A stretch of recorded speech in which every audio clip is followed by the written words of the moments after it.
MB Patil ವಿಶ್ಲೇಷಣೆಯಲ್ಲಿ ಕೇಂದ್ರ budget fail, 100ಕ್ಕೆ ಬರೀ 20 ಅಂಕ ಕೊಟ್ಟ ಭಾರಿ ಕೈಗಾರಿಕೆ ಮಂತ್ರಿ. ಹೌದು, ಎಂಬಿ ಪಾಟೀಲ್ ವಿಶ್ಲೇಷಣೆಯಲ್ಲಿ ಕೇಂದ್ರದ ಬಜೆಟ್ ಇದೆಯಲ್ಲ ಇದು ಫೇಲ್ ಅಂತೆ. 100ಕ್ಕೆ ಬರೀ 20 ಅಂಕ ಕೊಟ್ಟಿದ್ದಾರೆ ಭಾರಿ ಕೈಗಾರಿಕೆ ಮಂತ್ರಿ. ಈ ಬಾರಿಯ ಕೇಂದ್ರದ ಬಜೆಟ್ ಆಶಾದಾಯಕವಾಗಿಲ್ಲ. ಬಜೆಟ್ನಲ್ಲಿ ರೈತರಿಗೆ, ವಿದ್ಯಾರ್ಥಿಗಳಿಗೆ ಏನೂ ಇಲ್ಲ ಅಂತಂದಿದ್ದಾರೆ. ರೈಲ್ವೆ ಇಲಾಖೆಯಲ್ಲೂ ನಮಗೆ ಮೋಸ ಆಗಿದೆ ಅಂತ ಹೇಳಿದ್ದಾರೆ. ಜೊತೆಗೆ ಕೇಂದ್ರದ ಬಜೆಟ್ ಬಗ್ಗೆ ಬೇಸರವನ್ನ ವ್ಯಕ್ತಪಡಿಸಿದ್ದಾರೆ ಎಂಬಿ ಪಾಟೀಲ್. ಆಶಾದಾಯಕವಾಗಿಲ್ಲ ಅನ್ನುವಂತಹ ರೀತಿಯಲ್ಲಿ ಮಾತನಾಡಿದ್ದಾರೆ. 100ಕ್ಕೆ 20 ಅಂಕವನ್ನ ಕೊಟ್ಟಿದ್ದಾರೆ ಭಾರಿ ಕೈಗಾರಿಕೆ ಮಂತ್ರಿ. ಅಶ್ವವೇಗ ನ್ಯೂಸ್ ಜೊತೆ ಮಾತನಾಡಿದ್ದಾರೆ ಸಚಿವರು, ಏನು ಅಂತ ತೋರಿಸ್ತೀವಿ. ಆದ್ರೆ 100ಕ್ಕೆ ಬರೀ 20 ಅಂಕವನ್ನ ಕೊಟ್ಟಿದ್ದಾರೆ ಭಾರಿ ಕೈಗಾರಿಕೆ ಮಂತ್ರಿ. ಒಟ್ಟಾರೆ ಕೇಂದ್ರದ ಬಜೆಟ್ ಅವರ ವಿಶ್ಲೇಷಣೆಯಲ್ಲಿ ಫೇಲ್ ಆಗಿದೆಯಂತೆ. ಈ ಬಾರಿಯ ಕೇಂದ್ರ ಬಜೆಟ್ ಆಶಾದಾಯಕವಾಗಿಲ್ಲ. ಬಜೆಟ್ನಲ್ಲಿ ರೈತರಿಗಿರಬಹುದು, ವಿದ್ಯಾರ್ಥಿಗಳಿರಬಹುದು, ಏನೂ ಅನುಕೂಲತೆಗಳಿಲ್ಲ, ಆಶಾದಾಯಕವಾಗಿಲ್ಲ ಈ ಬಜೆಟ್ ಅಂತಂದಿದ್ದಾರೆ. ಜೊತೆಗೆ ರೈಲ್ವೆ ಇಲಾಖೆಯಲ್ಲೂ ಕೂಡ ನಮಗೆ ಮೋಸ ಆಗಿದೆ ಅಂತ ಹೇಳಿದ್ದಾರೆ ಎಂಬಿ ಪಾಟೀಲ್. ಕೇಂದ್ರದ ಬಜೆಟ್ ಬಗ್ಗೆ ತಮ್ಮ ಬೇಸರವನ್ನ ವ್ಯಕ್ತಪಡಿಸಿದ್ದಾರೆ. ಜೊತೆಗೆ ಅಶ್ವವೇಗ ನ್ಯೂಸ್ ಜೊತೆಗೆ ಎಕ್ಸ್ಕ್ಲೂಸಿವ್ ಆಗಿ ಮಾತನಾಡುವಂತಹ ಸಂದರ್ಭದಲ್ಲಿ ಈ ರೀತಿಯಾಗಿ ಹೇಳಿಕೆಯನ್ನ ಕೊಟ್ಟಿದ್ದಾರೆ.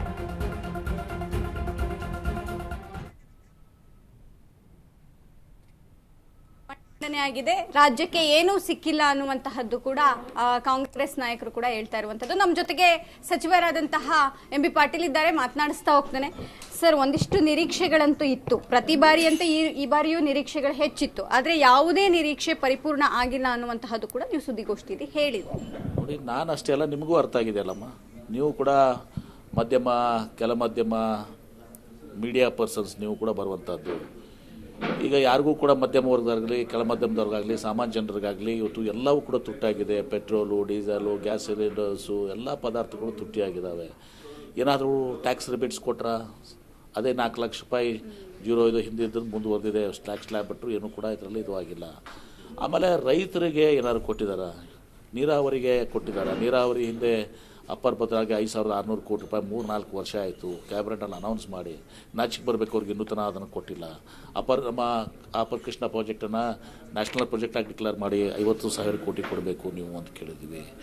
ಅದಲ್ಲದೆ ಗೆಜೆಟ್ ನೋಟಿಫಿಕೇಷನ್ ಆಗಬೇಕು, ನಮ್ಮ ನ್ಯಾಯಾಧೀಕರಣದ 2ನೇ ತೀರ್ಪು ಅಂತೇಳಿ ಅದನ್ನು ಕೂಡ ಮಾಡಿಲ್ಲ. ಆಮೇಲೆ ಇವತ್ತು ಪ್ರಮುಖವಾಗಿ ನಮಗೆ 5 ಹೈ ಸ್ಪೀಡ್ ರೈಲ್ ಕಾರಿಡಾರ್ಸನ್ನು ಅನೌನ್ಸ್ ಮಾಡಿದ್ದಾರೆ.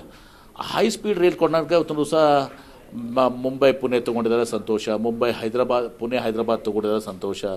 ಬೆಂಗಳೂರು ಹೈದರಾಬಾದ್ ತೊಗೊಂಡಿದ್ದಾರೆ, ಸಂತೋಷ.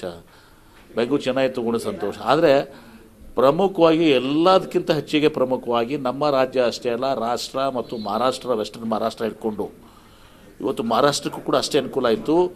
Pune to Bangalore is a economic corridor, ಇದು industrial corridor, economic corridor.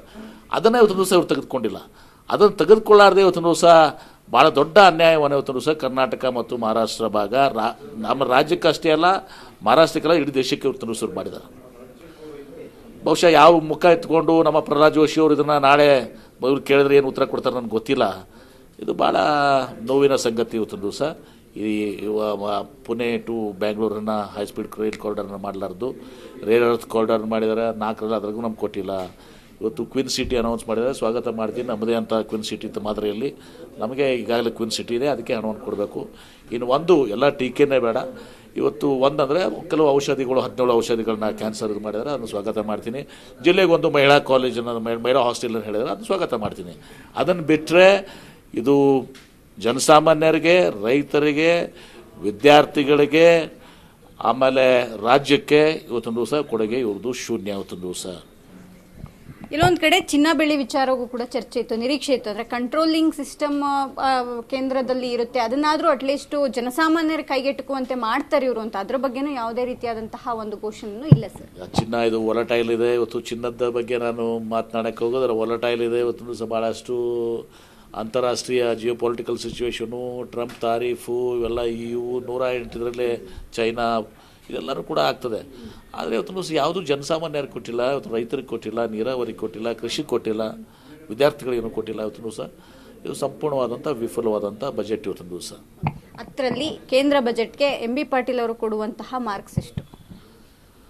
10ರಲ್ಲಿ 2 marks. ಯಾಕಂದರೆ ಒಂದು ಮಹಿಳಾ ಒಂದೊಂದು ಹಾಸ್ಟೆಲ್ ಮಾಡ್ತೀವಿ ಅಂತ ಹೇಳಿದಿರಿ, ಒಂದು 17 ಇದಕ್ಕೆ ಮಾಡಿದರೆ ಅದಕ್ಕೆ 2 ಮಾರ್ಕ್ಸ್ ಕೊಡ್ತೀನಿ, ಉಳಿದದ್ದು ಶೂನ್ಯ 10ರಲ್ಲಿ. Thank you.